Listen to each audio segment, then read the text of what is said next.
ketakutan dan terpaksa bekerja sama. Namun lagu ini tidak sesuai dengannya. Kepiting itu pun marah. Dutch segera menghiburnya. Namun kepiting tidak ingin memaafkannya. Kepiting langsung melompat. Kejadian itu menarik perhatian semua orang. Anna berhati-hati melangkah maju untuk memeriksa. Tiba-tiba seekor kepiting merangkak keluar dari bawah meja. Seekor kepiting tapak kuda langsung menyerang Anna. Untung Anna menangkapnya. Bill segera mengambil kepiting itu dan melemparnya. Segera semua orang bergegas pergi. Saat itu juga, banyak kepiting yang masuk. Kepiting pemakan manusia ini langsung masuk ke klub malam. Orang-orang melarikan diri dengan panik. Melihat si imut kecil bergerak cepat, David langsung menendangnya. Anna sangat bangga kepadanya. Namun tiba-tiba Anna terjatuh ke tanah. Dalam keadaan panik dia melempar seekor kepiting. Si imut kecil menusuk kakinya.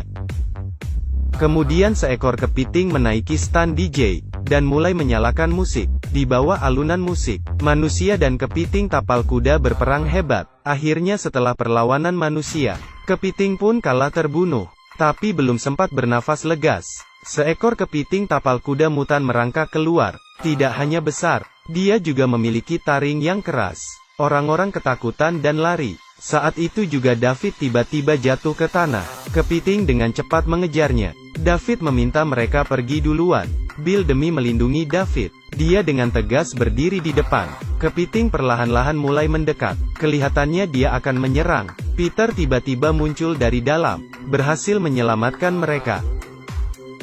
Saat ini, kepiting tapal kuda telah menyerbu seluruh kota. Ada yang menangkap boneka, ada yang menikmati makanan, bahkan ada yang mabuk-mabukan. Demi menghentikan bencana ini, Bill dan teman-temannya tidak tinggal diam. Mereka kembali ke lab, mulai mencari cara menangani kepiting itu. Seminggu kemudian, seekor kepiting raksasa sedang berenang menuju pantai.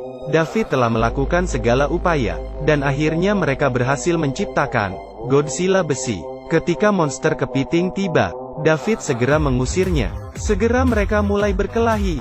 David memukul wajah kepiting raksasa, tapi monster bukan vegetarian. Dia seketika menjatuhkan David ke tanah.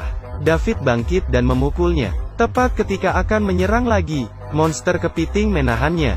David berjuang tetapi tidak berhasil. Raksasa lalu mematahkan tangannya. Monster itu mulai menyerang lagi. Dalam keadaan bahaya, David mengeluarkan pedang dari belakang tubuhnya, dan memotong capit monster itu. Ternyata monster tidak hanya tidak terluka, dia bahkan menjadikan capitnya senjata. David pun jatuh dan tidak berdaya. Tepat ketika dia akan kalah, David mengeluarkan sumber energi yang disiapkan sebelumnya, menembakkan gelombang cahaya itu ke monster.